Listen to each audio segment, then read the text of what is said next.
L'artiste américain Mark Rocto, renommé pour ses toiles d'expressionnisme abstrait, a profondément influencé l'art moderne. Son objectif premier était d'émouvoir et d'interpeller le spectateur. Pourtant, lorsqu'on se trouve face à l'une de ses œuvres pour la première fois, notre regard peut se sentir perdu, désorienté face à ces blocs de couleurs qui se superposent les uns dans les autres. Devant cette incompréhension et cette complexité, de nombreuses questions restent sans réponse. Nous cherchons alors un moyen de décrypter et de comprendre la vision de l'artiste. Comment accéder à ses œuvres? Quel est son message?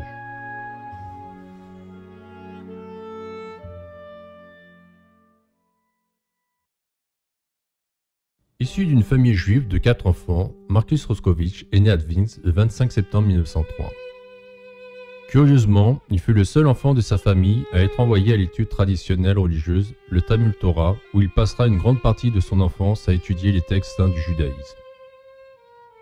En 1910, face à la pression des événements politiques et les pogroms antisémites, sa famille décide d'émigrer à Portland, aux États-Unis. Dans un premier temps, leur père Jacob entreprend de voyager seul, puis l'ensemble de la famille le rejoint à Portland en 1913. Malheureusement, il décédera un an après. À Portland, Mark Rocto est un élève précoce. Il excelle dans de nombreux domaines et exprime un amour pour la musique et la littérature en particulier. Il sort de la Lincoln High School de Portland avec son diplôme en poche et entre grâce à une bourse à l'université de Yale dans le Connecticut en 1921. Marginalisé par les autres étudiants en raison de ses origines juives, puis handicapé par la perte de sa bourse, Marcus Rocto a perdu tout intérêt. Il décide alors d'arrêter ses études et s'installe à New York où il enchaîne des petits boulots. Un jour, il accompagne par hasard un ami à son cours de dessin où les étudiants peignent un modèle nu. Il est fasciné. Pour Mark Rocto, c'est une révélation. Dès cet instant, il consacre sa vie à la peinture et s'inscrit à la Art Student League pour suivre des cours auprès de Max Weber.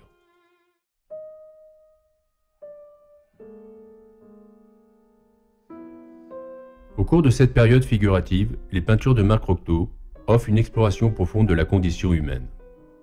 On y observe des formes simplifiées, ainsi que des contrastes de couleurs, visant à créer des tensions visuelles ou à ajouter de la profondeur. La majorité de ses œuvres représentent des scènes intimistes, des portraits ou bien des paysages urbains. Sa thématique sur le métro new-yorkais illustre parfaitement cette période. Par son atmosphère sombre et spectrale, ces tableaux présentent la démence de la vie urbaine.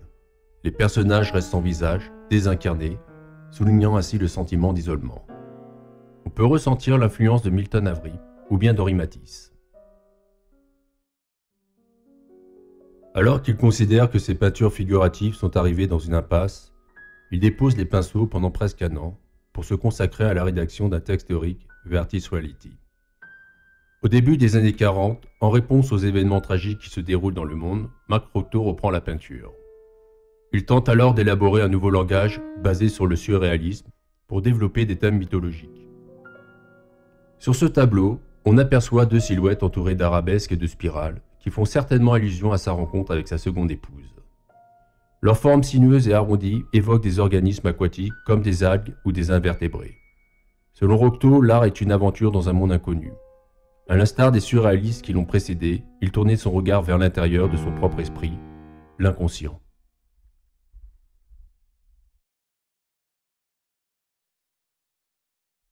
Fin 1946, une période de transition s'ouvre pour Mark Rocto, les multiformes.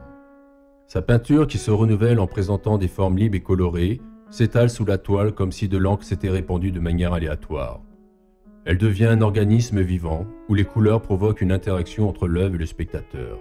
Désormais, seule la couleur fait ressentir le contenu émotionnel de son œuvre.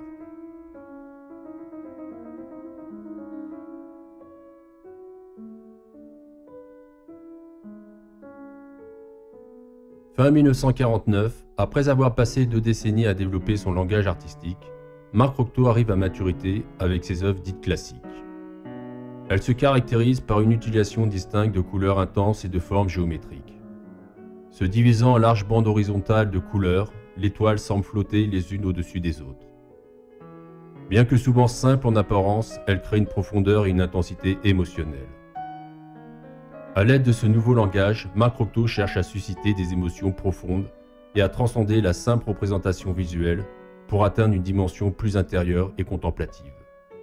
Pour comprendre une œuvre de Marc Recto, il est essentiel de se libérer de nos préjugés, sans quoi elle risque de perdre toute signification. Bien que l'artiste ait insufflé sa propre vérité dans son travail, celle-ci peut prendre des significations différentes pour chaque spectateur. Il n'y a pas une vérité, mais des vérités.